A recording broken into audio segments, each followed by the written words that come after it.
Ba hoa môn bê tìa, dọn dọn lư tìa, tuần đào ít tu vinh giàu, hồ công mùa.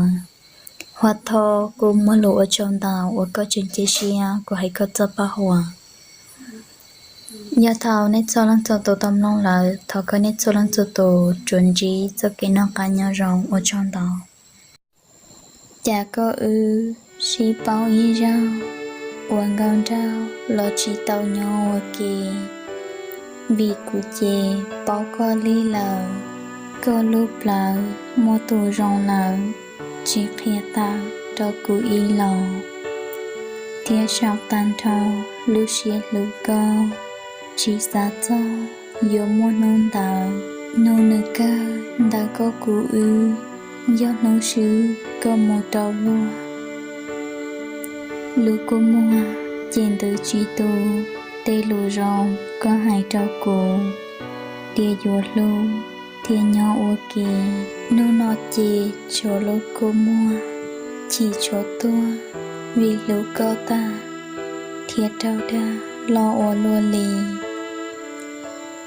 Thiệt cụ xì, cụ lù xì hà, chia cụ khẩu, có tròn rô xìa, cụ xì chia, một ta tiền nọ. Do tia ô, nữ một tiền nọ. Cụ mà thọ, do tú nâng có nhẹ. Lũ ta tia, họ có lũ nơ.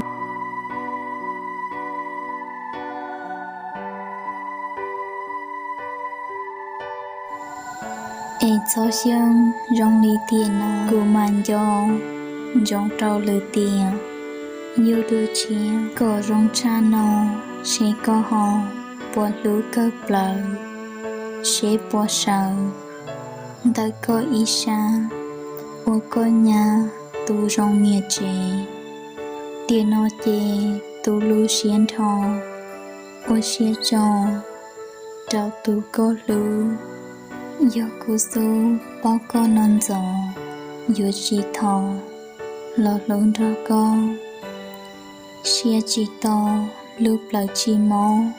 Chê dùa nhau, luôn xì sư. Chê lưu lư, nữ tư chỉ mô. Chê dùa nhau, tao ca xế lưu. Mẹ lăng nụ, tù nâng cùng dò. Giờ tiền nọ, chỉ tao có lời.